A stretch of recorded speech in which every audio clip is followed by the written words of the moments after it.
We are back. We have with us Kelly Monteith, Barbara Hauer, Susan Clark. And for our next guest animal, we'll see what Joan has for us. Oh, I hear the oohs and ahs, but I don't know. Looks like the thing is set in the back of a car that sits in the... That is a bird with a very big beak. Yes.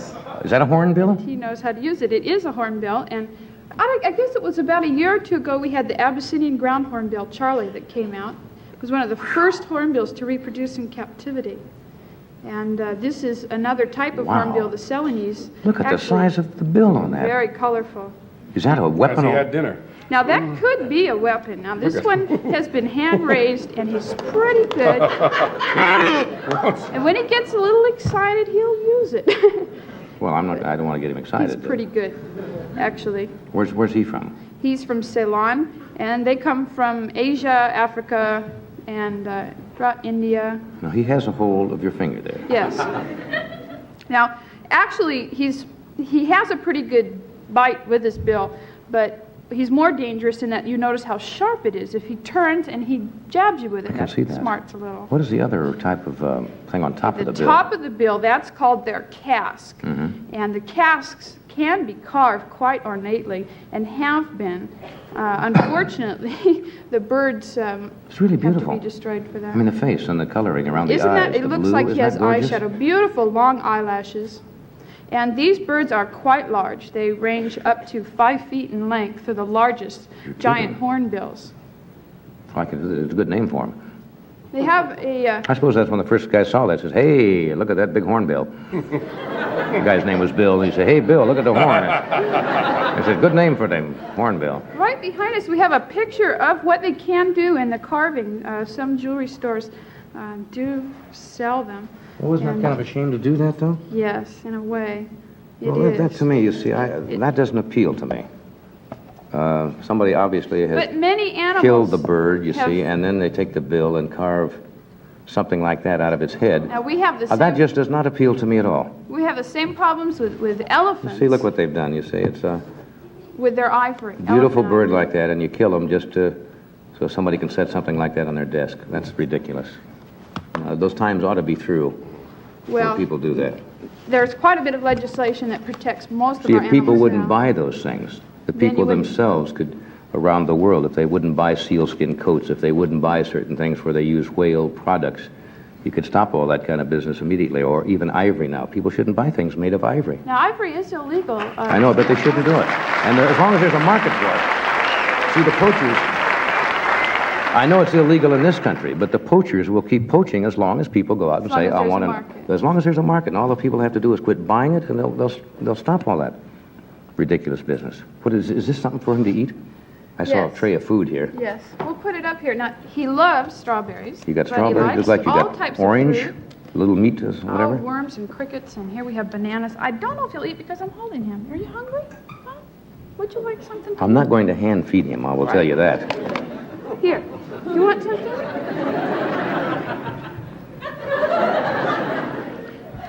He's usually a pretty good... There you go. Oh, boy, that's good stuff. Well, he usually throws it to the back of his throat, so, he might have a hard time eating him the way we're holding him here. Would you like that? Let me take my finger, huh? How can he see it?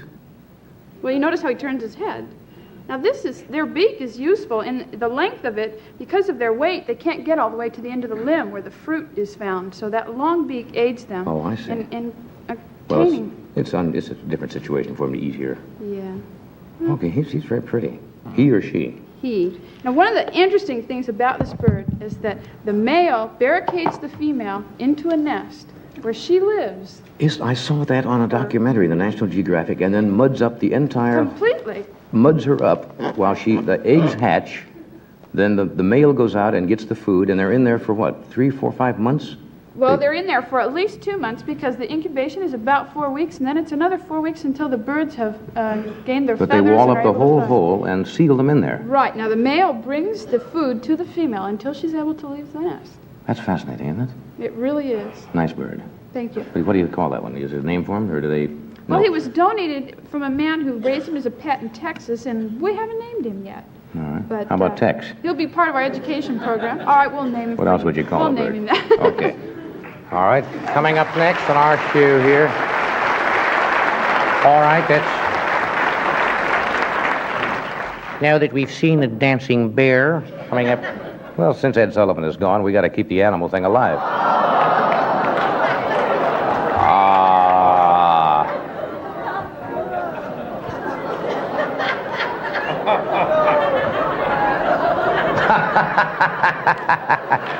Wouldn't you love to put them in a baby carriage and then cover it and walk down the street and... We do. So they're all covered, and then someone, can I see? And then just pull that back and have those two things. And they're very surprised. Now, those aren't chimps, are they? Those are, These are orangutans, and this is really a very special occasion to have twins. These are twins. And they are...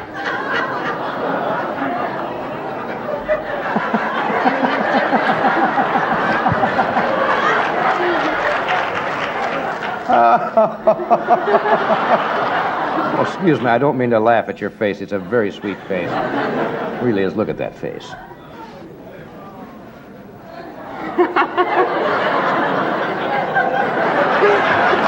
Very strong. Very strong for their age, aren't they? Very Yes. strong. They like to pull hair, Oh, look at that. and they're about 5 months old. Right. And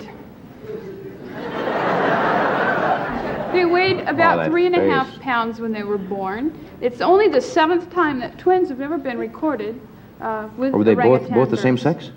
No, this is a female. But she has bows in her hair. Oh, yeah.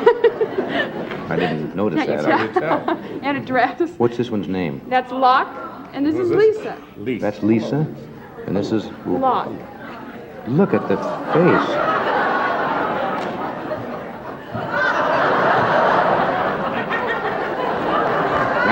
I think I'm in love. I think he is. It's that face is so human when they look at you. They are You look very into their human. eyes. You really get attached to them. They are so special and so very intelligent, and for their age, very coordinated, much more so than a human Now, child. orangutans are basically tree-dwelling animals, aren't they? Almost totally Yeah, arboreal. they very seldom come to the ground. Right, and they build nests where they sleep at night, and they spend most of their time way up in the trees. Yeah. Which is one of the reasons for their decline, because many of the forests are being cut down. They are endangered, and there are less than 4,000 of them in the wild. Now, these will become fairly large, won't they? Right, the males in captivity have grown up to 300 pounds. In the wild, they range about 200. The females about 160, so somewhat smaller than the male. They were born from a female, which we raised in our children's zoo. Here, turn around. That's it. That's it. That's all right. There we are.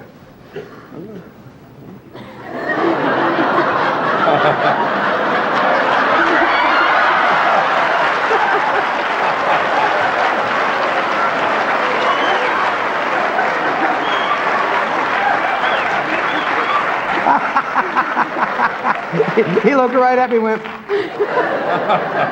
Oh, they're adorable. They're very uninhibited. Oh. I think he'd go home with you. Oh. Actually, sometimes they're very picky about people that they'll go to. Oh. They only accept... Oh, they have strong little hands, don't they? Wait till Very they're a couple strong years little old. hands. He's real cute. Very strong little hands. You know, he could hang from my hair. Look, I don't even have him holding him. Now, see, He's hanging just from the hair. that's very important in the wild because that could save their life. They have to hang on to the female or a tree. Well, you've got a nice start on life. Okay, you have to go back now. Bye-bye. And you notice how Bye-bye. long the arms are. They're considerably longer than the legs. They use those like hooks in the trees. And Can he see me? I mean, Oh, yes. Oh, sure. And he'll laugh. If you laugh at him, he'll usually laugh. Will he laugh for you?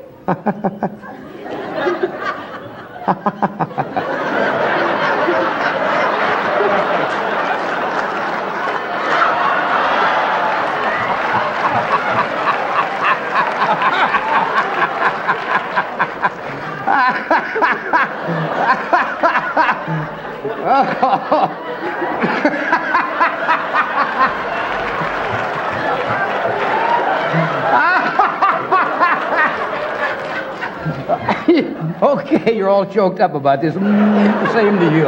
Oh, they're great. Thank you, Joni. I'm sorry to give him back, huh? I'm sorry to give him back. But you wouldn't be in about 8 years. No, He could pick you up and carry you off stage. Hey, thanks for coming again, really. It's always great fun when you show up. Could you bring them back when they're a little older? Sure, we will. Maybe a few months when they grow up a little bit? We will. Before they really become, Too strong. Too strong? Handle. Sure, we will. Okay, thank you, Joan. Okay, thank you. Bye-bye.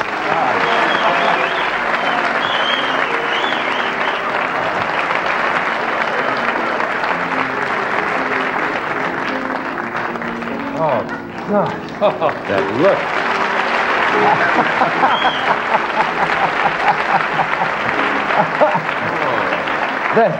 That look. That look he laid on me. Gee. Crack up time. We'll take a break. We'll be right. Stan Laurel, yeah. We'll be right back.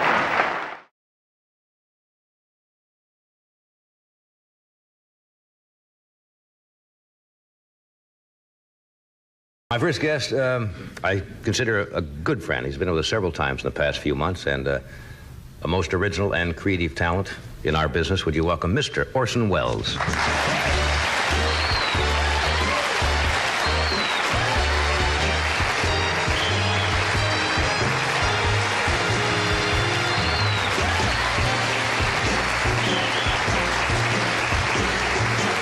Welcome back. I got to tell you something. I thought about it upstairs tonight. The very first time you were booked on this show, I was really kind of scared. I don't know if you know that or not. I didn't tell you that because I've always been in somewhat awe of you, and I did not know you at the time. But we'd been on the same stage together, and no harm had come to you. That is true. That is no harm. And I was. And then you were on that show the first night, and everything just worked great, and now it's so great to have you here all the time. Well, I was much more scared than you were, believe me. Oh, come on. Oh, No, sure. That I won't buy at all. Well, of course. Of course, anybody's scared to get out in front of the public. I think it's only the people who haven't done it very long Maybe so. aren't scared. Just now, for instance, they said I was waiting behind the multicolored curtain, and one of the fellas back there says, well, this must be like old hat to you. Because I've been about 4 times on the show, and old hat. I was, it was just like an opening night. Nervous. I guess performers, no matter how much professional they are, and sometimes the more professional, the more uptight they get. I remember reading, and I found it hard to believe that Helen Hayes at one time, when radio, could not stand at a microphone and read a script. Not true. Is that not true? She did 6, it was under contract. Is there somebody else I'm thinking 6 of? plays a year for me when I had an hour radio show, and she was super professional. She knew radio very well. Then I have the wrong lady, but someone of that stature, somebody like that, absolutely was petrified to stand there with just the sheets of paper. And a lot of people can't read. Reading on radio is another talent. It is. Some people can ad lib and some people can't, and some people can read a script and make it sound like they're making it up, and other people take a long time. Larry Olivier, for example, is a terrible radio actor. But on stage, then? Well, he needs his 3 or 4 days. His first readings are very mysterious. You think, that's Sir Lawrence, is it, That's unusual. Yes, you see. And I had him on the radio several times. And the first time, we had an old radio actor called Ray Collins who came up to him, said, didn't I see you on Big Sister? That was a soap opera, And he came up to me later, Collins, and says, this poor fellow doesn't know what he's doing. Maybe we better help him out a little. Laurence Olivier. Yes, that's right. Because he was nervous about reading the words off the page, which is a special thing. I drive home now after the show, and one of the stations out here has been playing a lot of the old radio broadcasts. Suspense and a lot of the original comedy shows and drama shows, the Lux Radio Theater. And you realize what a wonderful medium radio really was when it was done well. Dramatically, I don't think there's any medium better, because it, first of all, it did what television doesn't do. It made people listen and pay attention, because as we are talking, the great majority of our public may well be wandering about the room or up to something else. But on radio, they couldn't follow it at all unless they were really following it. That's true, and the imagination really had to take over. And that's why a lot of things on television they could never do as well. For example, I don't think on a television show they could do a really horror or mystery type of thing as well. No, because your own imagination would do it. Because they can't create those special effects that's in the mind all the time when you hear it. Oh, yes. Those were great days. I had intended to bring a little magical illusion with me, and I put it in the wrong jacket. No magic tonight? So no magic tonight, and I had also told myself that I would do what Mrs. Temple used to tell Shirley before every take, and I find I'm not doing it. Do you know what she used to say? No. This is really true. Just as they put that slate on, you know, take number 4, whatever it is, Littlest Rebel. She'd say, "Sparkle, Shirley." Sparkle, Shirley. So that's what I told myself behind the curtain. Sparkle, Orson.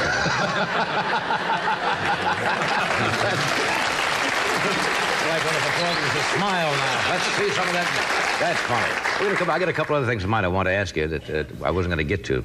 That might be fun for the next time you come. I want to. Am I leaving? No. No, you're not. Well, you're sparkling. I want you to get some of those scripts you have, and bring them if you have them, and let's show the people how difficult or how unusual it is to read a dramatic thing. And we can do a suspense show here and set it up, and we'll get the sound effects and actually recreate. But do it seriously. Do it straight. Yeah. That would be fun. Right. And it'll be very funny. All right. No, it'll be serious. We'll be right back. More sparkling in just a moment.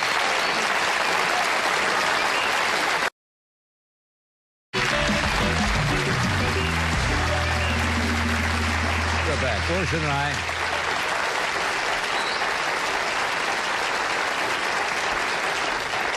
Orson just suggested during the break, the thing would be most apropos would be the Shadow, which you did on radio. Yep.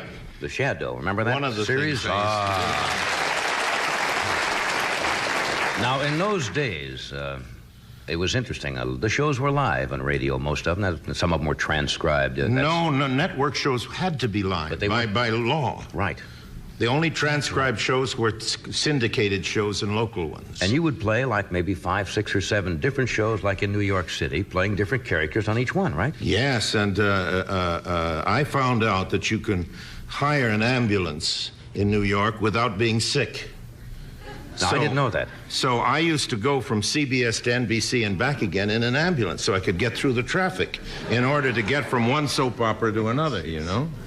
And I wouldn't know what I was going to play. They'd hold an elevator open for me. I'd come in. They'd say, Studio 3. I'd go into Studio 3. They'd hand me a piece of paper. I'd say, what is it?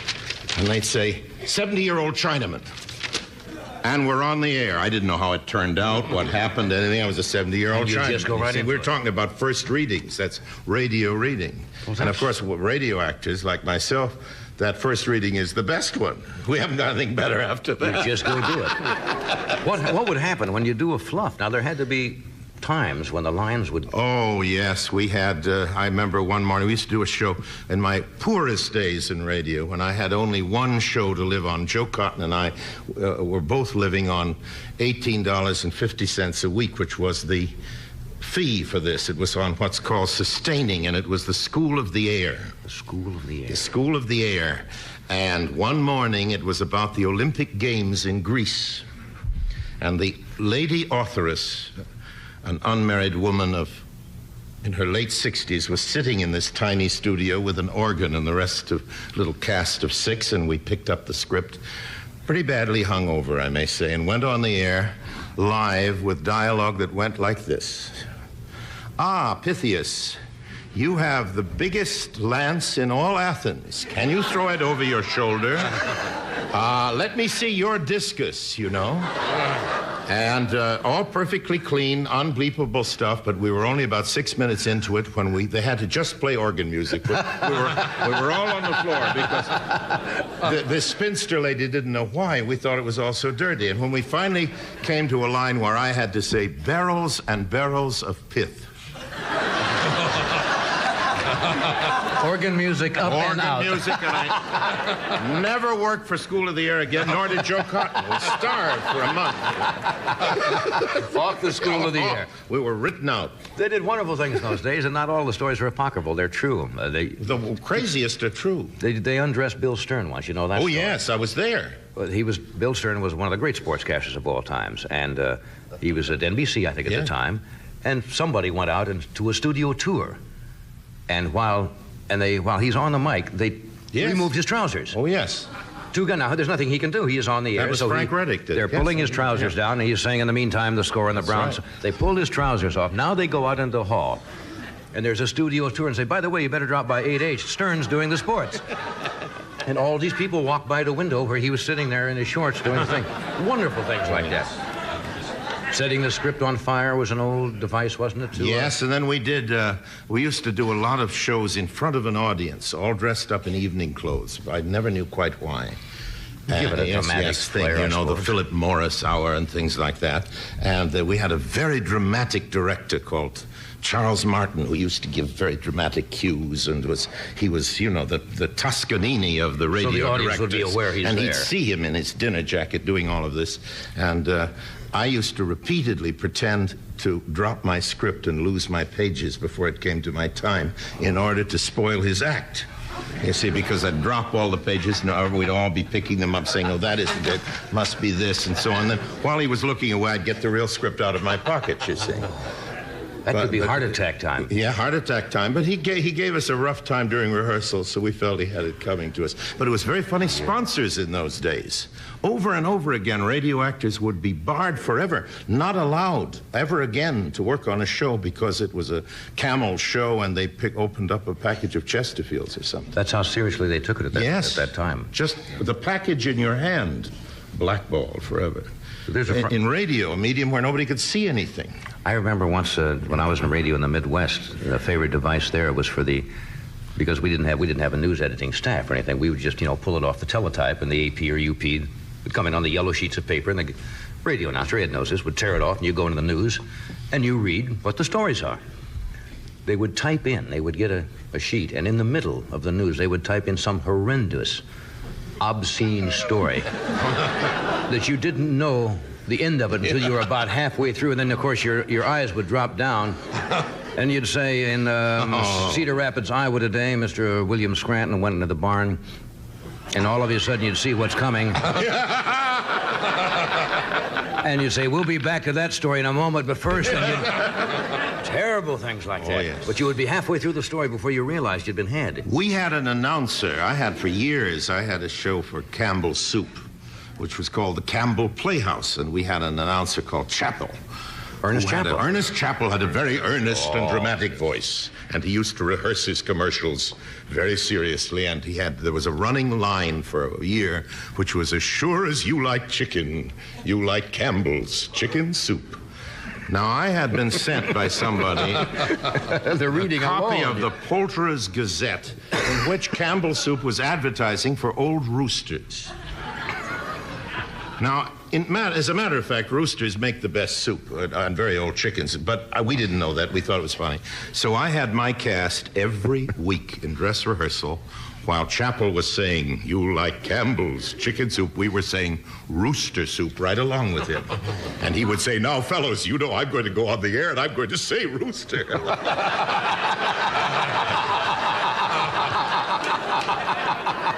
He did. He did.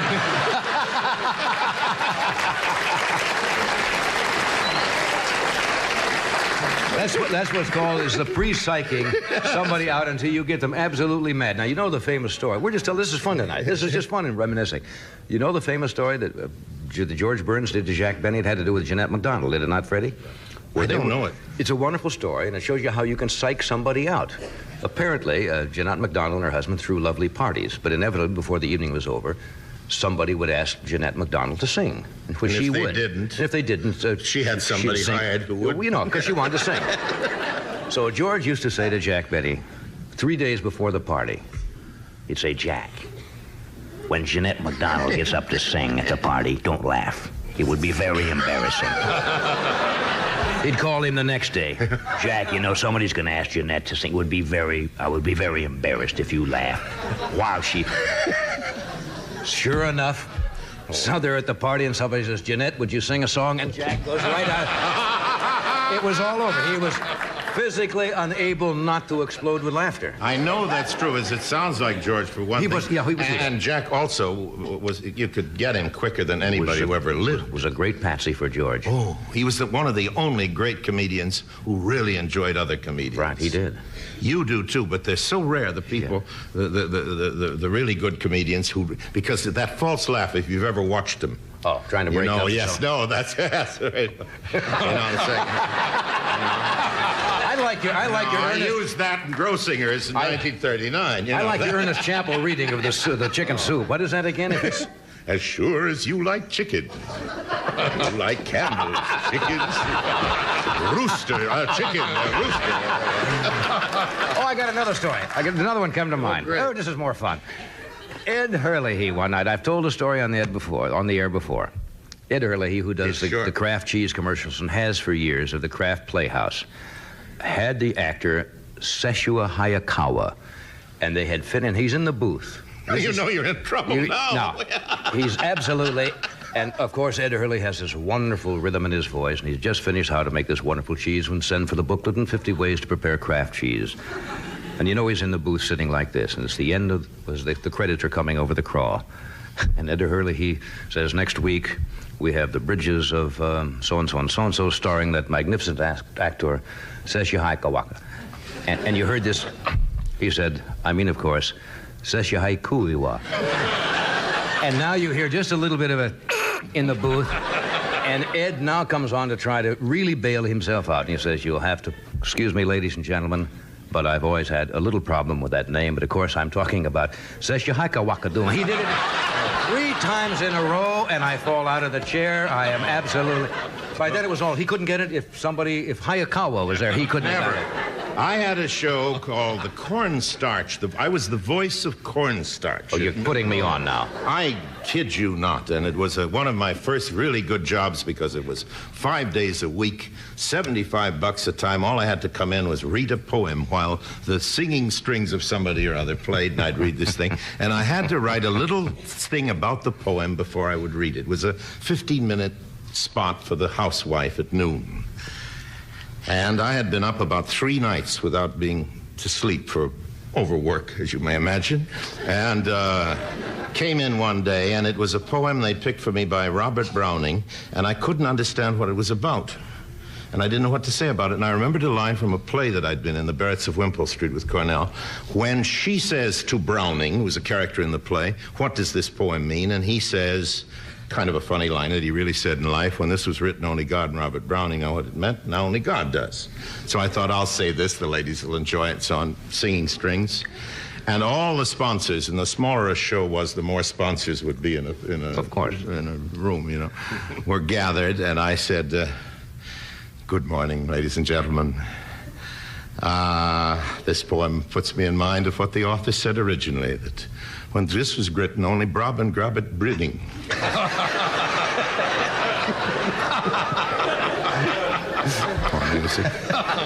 When Grot was written, only Grobbit breeding. Music continued. When Grob and Gribbit... When God was written, only Brob and Vit and Gritting. And then I saw all of these faces, purple and black, staring at me. And I just put down the script, walked out of the studio, and never saw them again. Never saw... Oh, that's wonderful. No way. So once you're into it, there is no way to recover except leave and come another day. Hey, I thank you. I understand you have to leave early. I have to leave early, and I have to say, you made a remark there that there were 2 people by the name of Orson Welles. That's true. And, by the name of Orson. And, of course, neither of those statements is true. Who's another person named Orson? You see, there is nobody named Orson. It's like saying, they make champagne in Argentina. Figure that one out. Robert Browning, Dolman. Yes. No, there is a deep message in that, because... the very talented fellow, and I wish he weren't, who's following me with this name, Orson Bean, was really born with a very straight name. His name is actually Wilmot Entwistle.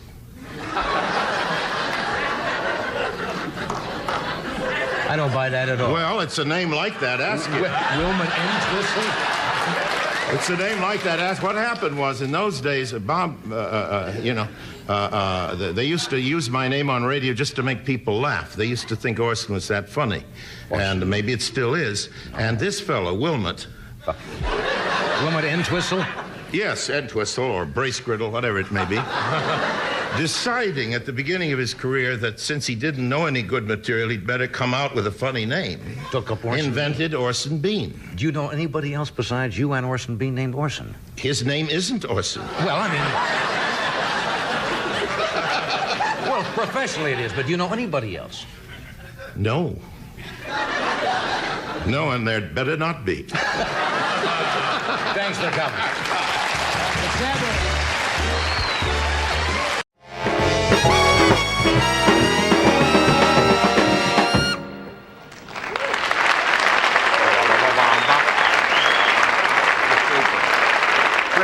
Great band, as our guests always say. Great band. Steve Martin is here tonight. Steve has a bizarre sense of humor. Yes. He knocks me out. He'll be performing at the Troubadour here in Los Angeles tomorrow night through Sunday, and then he's going to be appearing at the Golden Bear in Huntington Beach, California on Monday and Tuesday. Would you welcome back Steve Martin?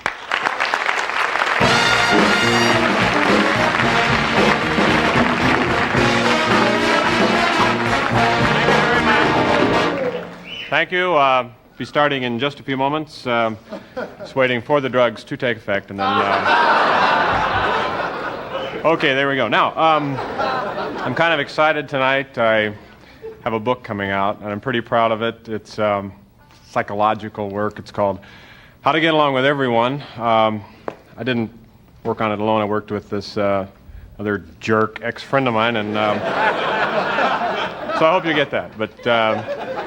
that's it. No, seriously, I do have a book coming out. It's titled How I Turned $1 Million in Real Estate into $25 in Cash. I hope you get that. So, we ready now? Okay, let's go. You know,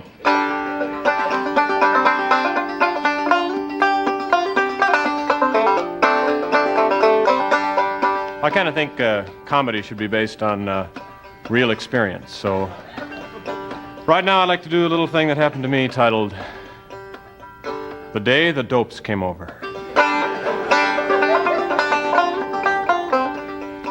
I was sitting at home, peeking through the blinds at my neighbor's wife, minding my own business, when I heard a knock at the door. "Who's there?" I shouted. "We don't know." I knew immediately that the dopes had come over. I opened the door and invited them in. Glad to have company, even if they were a bunch of dopes. "Well, what brings you by this way?" "Yup." "Would you like some coffee?" "No, thanks. I think I'll just sit here and suck on this table." He clamped his lips firmly around the table, but still listened intently to the rest of our conversation. "Gall," said one dope.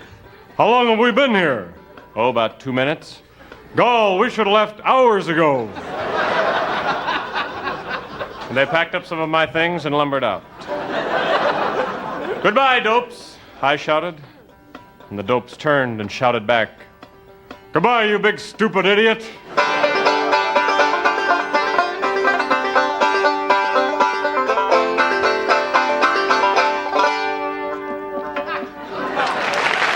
Thank you.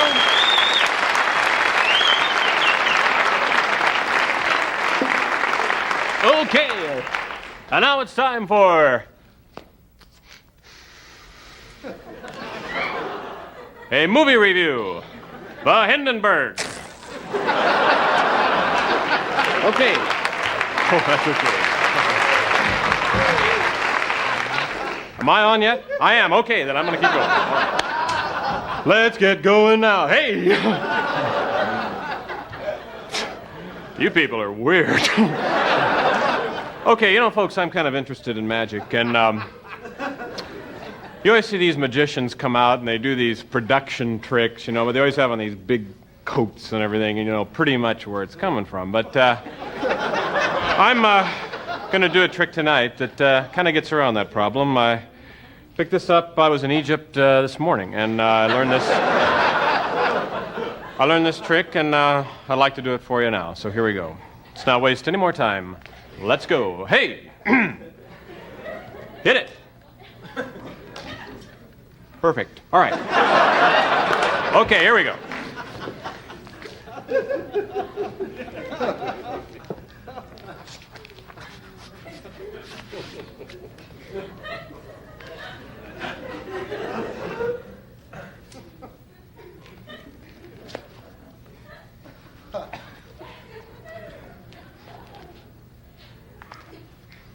We still on?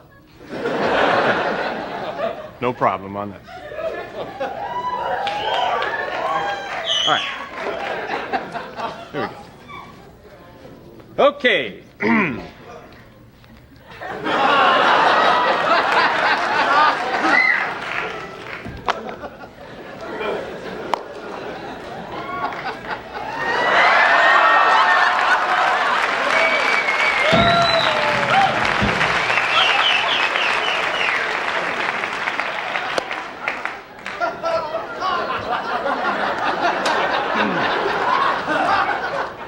Pretty good tan, huh? Yeah. I've been working on this all summer, boy. Cost me plenty to get it, but I'm pretty proud. Okay.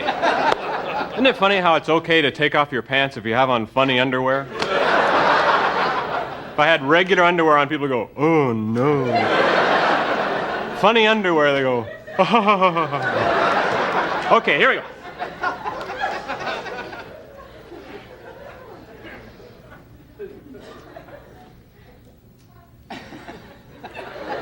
Here we go.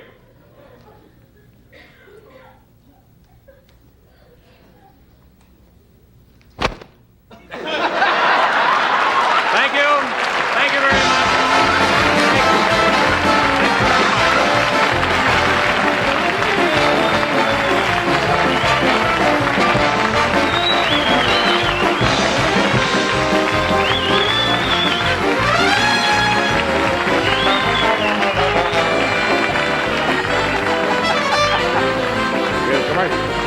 We'll be right back following this brief intermission as soon as Steve gets ready.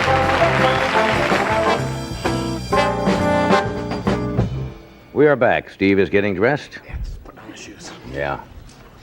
I see you all over the place. You're working every place, in television, personal real appearance, good. concerts, nightclubs. Johnny, I hope this doesn't offend you, but do you smell like a hyena, or am I just... No, I wasn't going to say anything. I thought it was... Thought it was me. Yeah. Animals do have a tendency to... Well, listen. Okay, I want to explain this. I thought this would be an interesting thing to do on the Tonight Show, which we're on now. When you're in show business, you have to have an answering service. And because you're out of town all the time, and calls are constantly coming in for work and things like that, so you have to have an answering service. But the ones that you hire for like $35 a month are really poor. You know, you call them, they go, hold, wait, hold. So you can't understand. So I bought a telephone answering machine that answers your phone. And this is a little beeper. I see. And you play this into the phone and it retrieves your calls. And you can leave it's a recording. You leave a little recording and with a little joke if you want, which I have on mine. And A little humor when people call. Oh, yeah. And then they can leave a recorded message. So I thought it'd be interesting to do it on the Tonight Show. I haven't been home for like 2 weeks, so there should be messages. Do you actually call them? Yeah. To call them up here on the show and get the messages. Well, I didn't know what this So was. that's why I saw we it, and I rigged didn't know. this up. All right. And I thought it'd be interesting for the people to... We checked it out before, and somebody said the phone company could put a line in. Yeah. I thought it'd be interesting for people to hear what a professional comedian in show business, kind of messages that they get. So Let's give so it a we'll give them a try. call. Ready? Now, the first thing you'll hear is the recorded message, which is me, and then I beep this, and you'll hear it rewind, and then the messages will play back. Can I pencil and paper? Sure. In case I have. That's right. You're in case some work shows Yeah. up.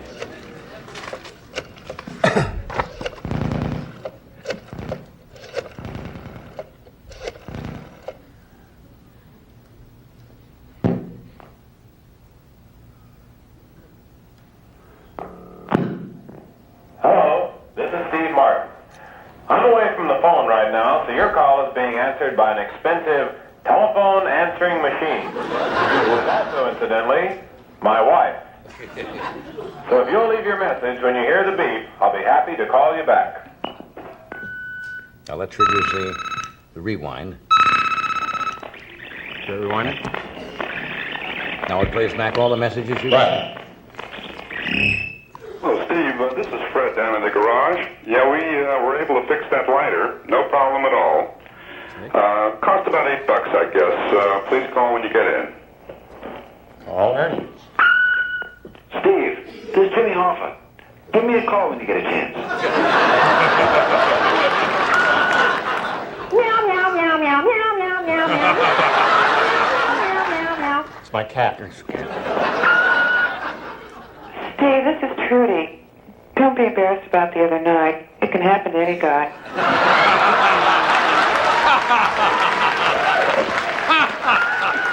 Hello, Steve. This is Victoria. Don't be embarrassed about the other night. Any guy. It doesn't mean you're not a man. Talk to you later. Steve, this is Bill. Don't be embarrassed.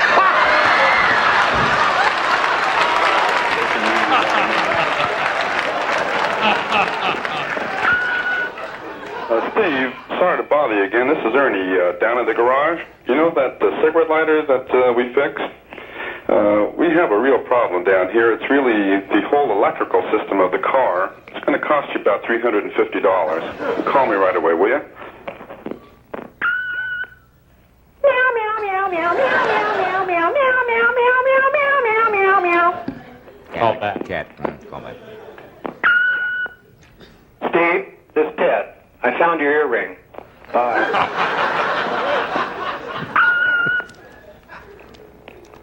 Hello, Steve. This is Ernie down at the garage again. You know, this car, we're having all sorts of problems with it. We're going to have to junk it out. It's going to cost me about $8,000. However, Steve, we were able to save that lighter. Come down.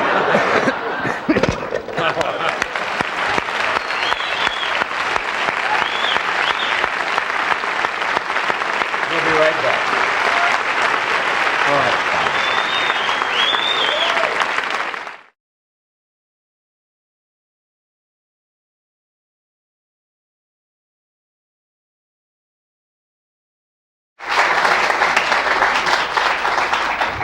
Bob Uecker played professional baseball for 14 years. He's currently working for the Milwaukee Brewers as a scout in public relations, as a broadcaster. And since World Series time is when? When's the World Series? Soon, very soon. October. We thought we would have... The audience is well informed tonight. What do I know? It's coming up soon. We thought we'd invite Bob to kind of reminisce about some of the great World Series games he's enjoyed watching from the grandstands, like a lot of us. Would you welcome Bob Uecker?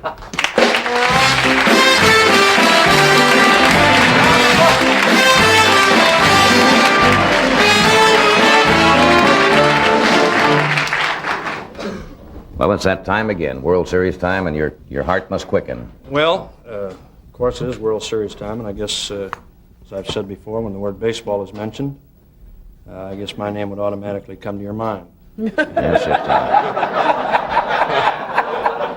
I was watching the news the other night. It was kind of the sports, you know, and it was kind of distressing to see. They did the final telecast from Washington. The Senators are going, I guess, to Texas, are they not? Washington Senators. They had about 1,000 people out for the final game, and it's going to be the first time in 73 years they said that Washington is not going to have a baseball. Is this going to be good for baseball? Well, there's been a lot of moves that have taken place in baseball, but I think, everybody talks about moving the team. In the case of Washington, I think they should leave the team there and move Washington. Might have a point. I never looked at it that way, but certainly logical. Somebody gave me some pictures tonight. Are these some of the highlights Yes. of your career? Right. 14 years. How many teams did you play with? I was with 4. Everybody wanted to take a chance on winning the pennant, of course, so... You kept going from team to team? Right. Okay. Let's, I haven't seen these myself. I'll tell you what I'll do. I'll hold them up, and maybe you can tell us what they're... They see the monitor up there. Obviously, it's a locker room celebration. No, this is actually a picture of me getting ready for a game.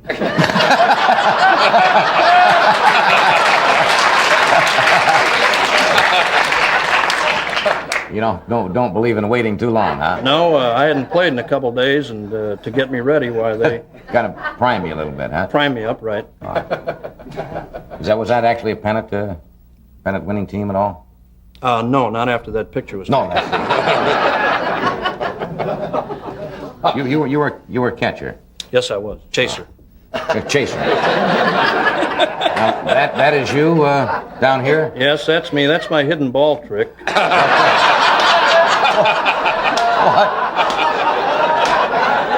What happened in that particular? Well, I'm sure you've heard the phrase, he had his bell rung. Yes.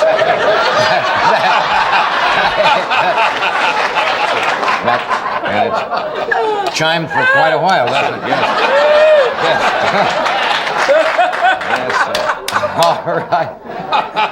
I'm not quite sure what this is. This is a series of montage of pictures. What does this show? Well, I this, guess the first picture is where up right. here? Yeah. This, John, you remember when I talked about catching the knuckleball? Right. The easiest way to catch it was to wait until it stopped rolling and then just pick it up. I see, and there it is on the ground. See You're looking around for the ball there in that middle picture. then the umpire finally picked it up and gave it to me, and I made my throw. You made your throw after that, huh? All right. This is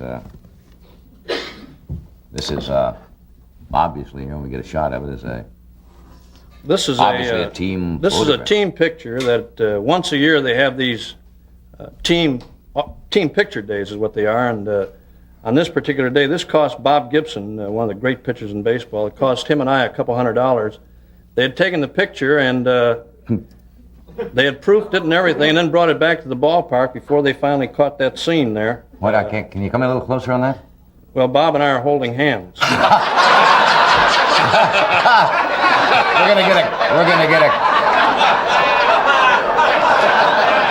gonna get a close shot of that. You certainly are, aren't you? Guess who's coming to pitch?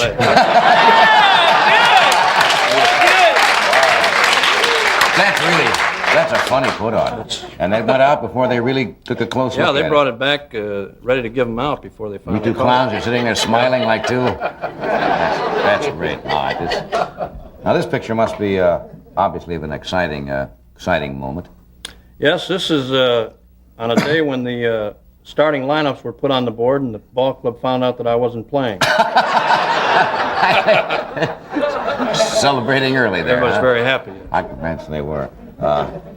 This is you, isn't it, Robert? In this last picture, I can't even guess what you're doing here. Well, this was taken during the 1964 World Series. They had 4 bands on the field, and one of them took a break, so I grabbed this guy's tuba, and I was catching fly balls in that tuba in the outfield. And, that cost me $260 too. Well, all the dents that were put in the They tuba. find ball players for almost everything, huh? Yes, they do. Kind of behavior. Did you read Boughton's book at all, Ball Form? No, I didn't. I heard a lot about it. Where he kind of copped out and told tales out of school, as it were, about some of the ball players. They were kind of... Well, those guys, football players and baseball players, those guys, they can write anything they want, but where would they be without it? No. They keep knocking it, but they all played it and they all made a good living at it. I would never knock it. Really. You don't believe in coming back and then saying, here's what... Well, I really don't. I was happy to survive as long as I did. All right, we'll come back and talk about your career a little more, because you've got fascinating stories. We'll return in a moment after words from one of our sponsors.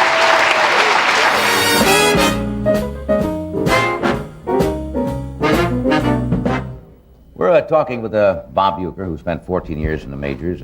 Was your dad an athlete? I mean, where did you get you got the physique of an athlete? Where'd you get the ability? Well, I guess I did get it from my dad. My dad came to this country as a soccer player. I didn't know that. And well, he wasn't actually a player. He blew up the balls, is what he did. That's part of it. Well, the big thing, I think a real tribute to my dad was the fact that they didn't have pumps at that time.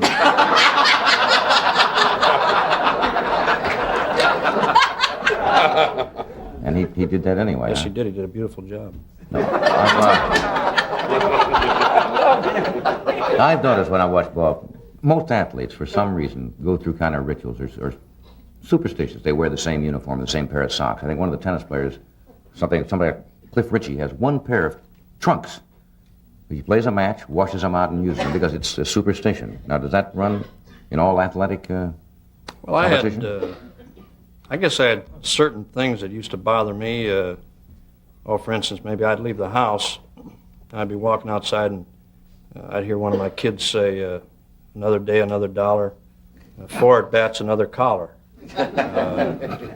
That would make me think that I wasn't going to get a hit that day. Your own family. Well, or I know my dad many times would ask me, I'd be leaving the ballpark, and he'd say, where are you going to be sitting today? That destroys a man's Well, pride. I mean, you haven't even got there yet. And or if I'd see a bulldog running across the field with a cigar in his mouth, I knew I wasn't going to get a hit that day. Or maybe my last time at bat, I'd look in the visitor's dugout and see all the guys sitting there with their street clothes on.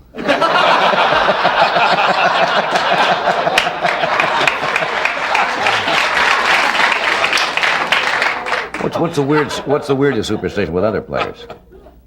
Well, I've seen a lot of players. Other players, some fellows have a superstition about picking up dirt. They pick up dirt. I'm sure you've seen them do it, and pick up dirt and throw it out of their hands. And if you do it, they'll do it again. I don't know what it is or why they do it, but if you pick up dirt after they do, they'll bend down and pick it up again. I mean, this can go on. It could be a 9-inning dirt picking up. You see players, a lot of players coming from the outfield to the dugout. They always have to touch, well, either third base or second base, whatever it is. I've seen that when they run in. Now, a player on our bench would try and race out there and beat him to the bag. And it really does bother a lot of players. I mean, if somebody else touches a bag before they do, they're done. That's all over for the day. Right. I never had the problem of touching any bag. You didn't make a lot of treks around, did you? Did you hit many homers in your career at all? No, I didn't. I think, well, there were days, a lot of things used to bother me, John. I'd maybe get a threatening phone call from somebody where, I'd pick up the phone, the guy would say, I hope you get a hit. And you'd choke right there. Well, I mean, there's nothing you can do about it. It just bothers you the rest of the ball game. Did you ever play Little League ball? Yes, I did. Well, they didn't call it Little League ball at that time. They changed the name a few years after I started playing, but I played Little League baseball, and I think really too much emphasis is put on winning and losing with Little League players, really. I know I tell my boy, he comes home and talks about not playing, or another boy is better than he is, and I tell him you've got to work harder, you've got to play more, you've got to try and do your job better. And then, of course, if he's still better than you are, well, then it's up to you to get him on the side and just hit him with a bat or something. You've got to have a certain amount of aggression there. Yes, Child has got to forge ahead. Let me get her up here a second. With transit fares going up, are they going up again? Yes. Oh, I didn't know that. You certainly don't want to be paying for 2 seats, do you, Ed? Not me, Johnny, but you don't have to starve to reduce. Your daily weight control program could start with this: the Kellogg's Special K breakfast. Special K cereal, juice, orange or tomato, a little sugar, some skim milk, and some coffee. And you know, a breakfast like this satisfies the appetite all morning. And it's less than 240 calories. It's 99% fat-free. What a delicious way to fight inflation. The Special K breakfast. Now let's hear about another good Kellogg product.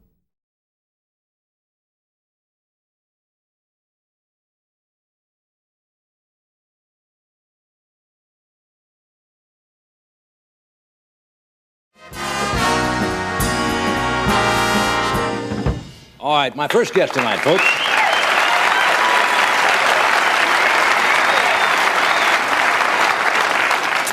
My first guest tonight was called the Shirley Temple of Czechoslovakia because of her, that's true, because of her success there as a child star.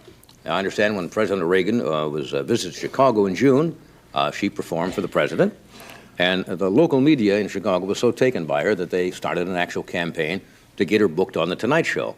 We actually got this tape you're going to see from PM Magazine, and this was part of the effort. We'll show you this. Watch the monitors here. People say, Vlasta, you can get any higher than that, than playing for President of the United States. And I said, yes, but there's higher thing. I said, you know what's my dream is? I gotta get, and that's my wish, on Johnny Carson. Here it is, the one, the only, Johnny Carson polka. Let's welcome Vlasta. Come on, folks, and hear me out. What I have to say is all about your home. Johnny Carson is his name.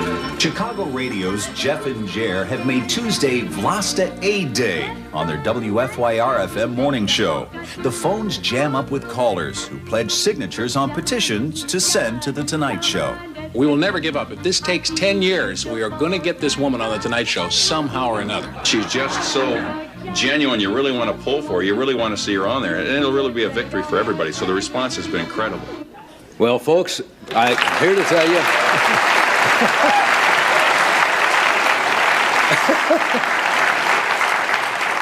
Well, I'm here to tell you, folks, that Vlasta Aid paid off.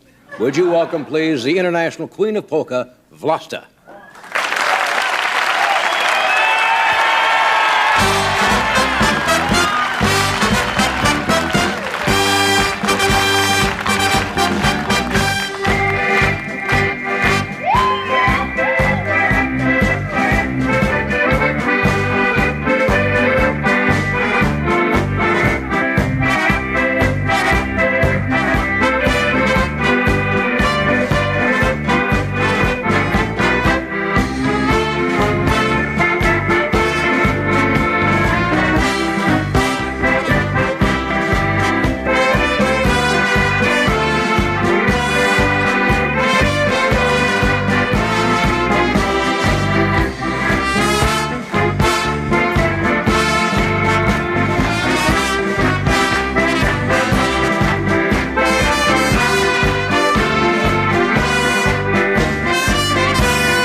show business. Okay, come on over, Blaster. Okay, that's Blaster, folks. Unplug the amplifier there. Okay, a little getting disengaged. How are you? How are you? How are you doing? Johnny. Yeah, sit down here. How are you? Okay. Ed will help you remove your accordion. Is our official accordion remover here? Well, how are you? Oh, Johnny, you're so great. Now,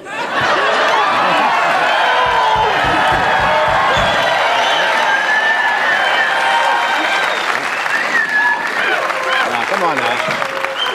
I don't want people to think I booked you for any, sexual reason. How are you? It's nice to have you here. Thank you very much, Johnny. Can I have your drink or something? It's a little coffee. Would you like some water?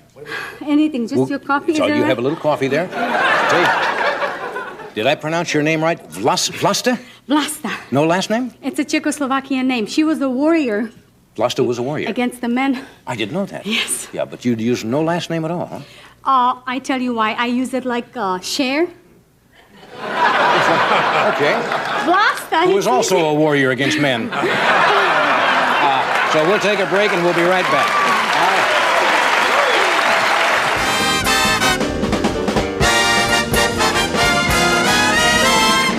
Okay, we are back. If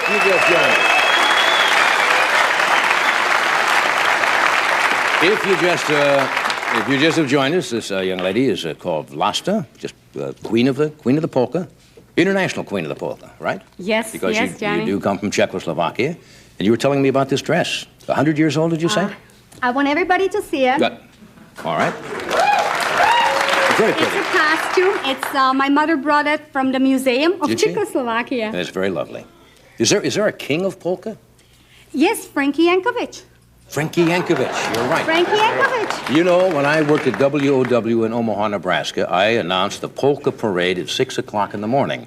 Did you know a guy playing polka called Whoopie John Wilfert? I've heard of him too. Yeah, right? Yes. Right. That one I remember. Yes. And his band will play. What? Whoopie John will fart and his band will play. That's right.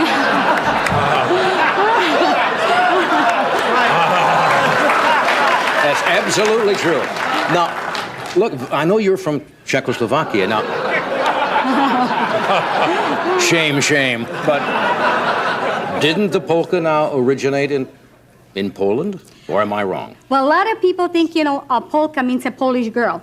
Mm-hmm. But if anybody looks in a dictionary, it is, that's the translation. But really, in a dictionary, if you look, the polka means a half step. I see. But it originated. Polka originated 1830, Johnny, in a little village. And the girl names were Annie, Anichka called. Anichka called.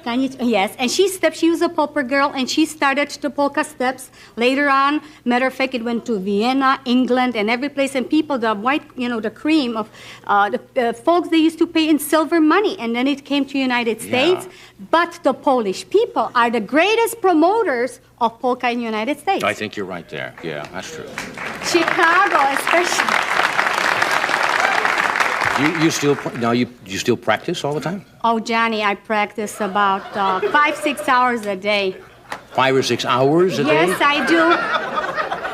Because it's a great instrument, and especially to be performing.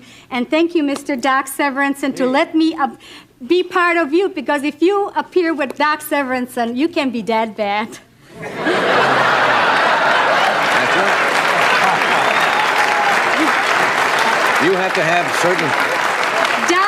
We set certain standards to play with Doc, and you... He is one of the best. He's one of the best. He is one of the best. Johnny, I come from the suburbs, from Berwyn. You come from the suburbs where? From Berwyn. Berwyn. Berwyn, that's right.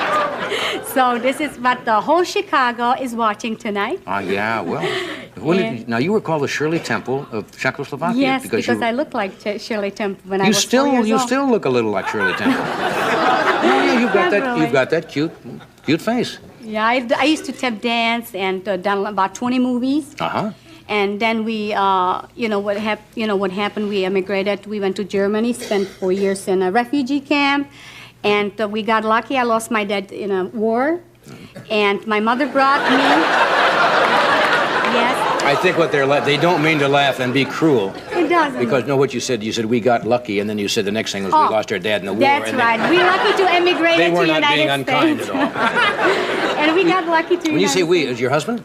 No, my mother and 2 little children. You do have a husband, though, right? Yes, and I got married when I was 16. 16? Yes. Does he listen to you practice? Oh, Johnny, I tell you. See what happens. I come up with these tunes, and probably Mr. Doc Severinsen knows how this works. You get an idea, and doesn't matter it's afternoon or night. Sometimes I wake up at night at 2 o'clock in the morning, and I come up with a tune, so I pick up accordion, I wake my husband up. I says, Johnny. At 2 o'clock, you wake your husband and play the accordion? Is that true?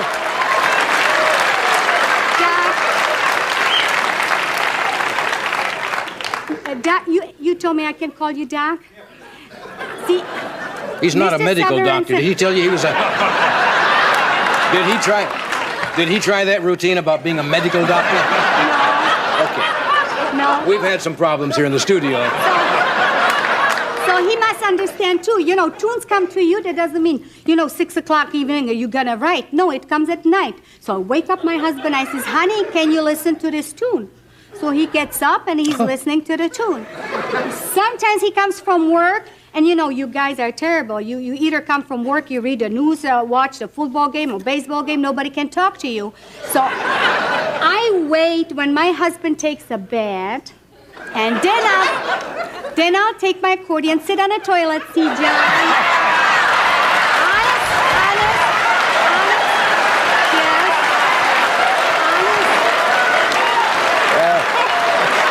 I'll tell you, any marriage that can survive a husband taking a bath and a wife sitting on a toilet seat with an accordion is a strong union.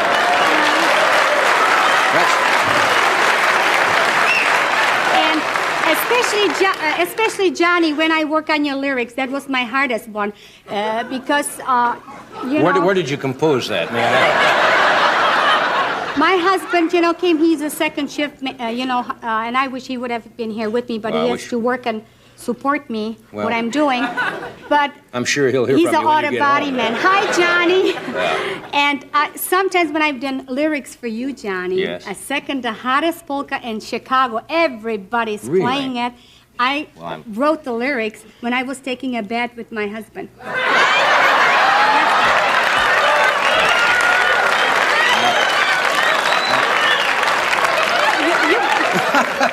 Did you have the accordion in there with you at the time? No, because my husband's name is Johnny. Ah. And this is what it is, so I practice on him and try to on you. I'm honored and flattered. Is this the number you're going to do for us, the next one? So I would like to say, Johnny, I wrote this song especially for you. And I want to say thank you for Doc Severinsen to help me out, make a great arrangement. Not anybody can work with Doc. And he's the top #1. And his band.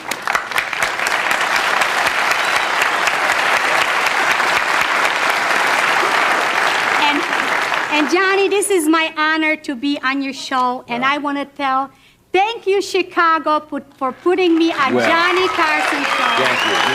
Thank you. Okay. What? Johnny, Yes. This song is especially the polka. And do you think you can come here because it's especially for you that I can show you little bit steps to polka? Would you do that? I really don't know how to polka. I'll teach you. It's very easy. 1, 2, 3. Next time. Yeah, we better do another.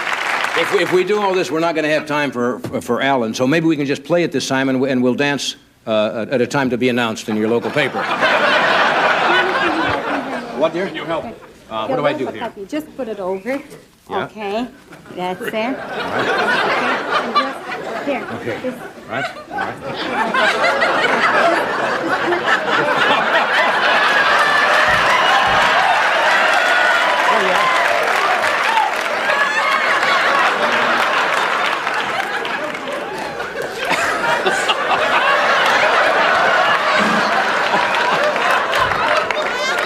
That's a very dangerous instrument. We've talked long enough.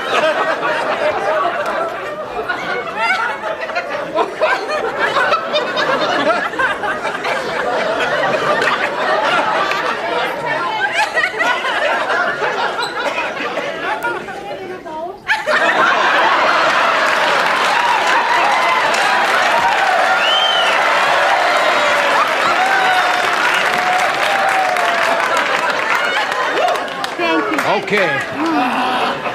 Get that thing cooking.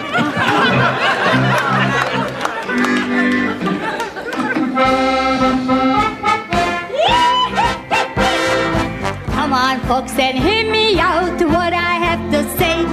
It's all about your host, Johnny Carson is his name. He's on each evening entertaining you. Yes, on tonight's show,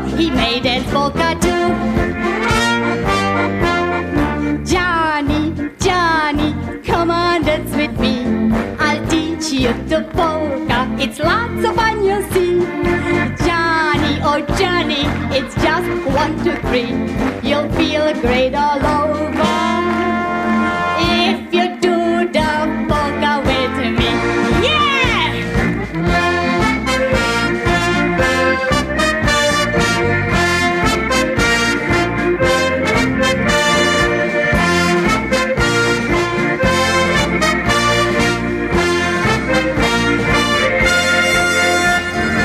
Johnny, Johnny, come on, dance with me. I'll teach you the polka. It's lots of fun, you see.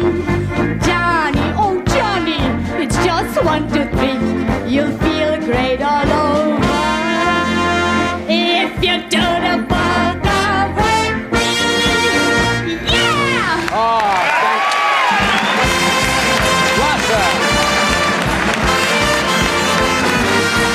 thank you, Lassa.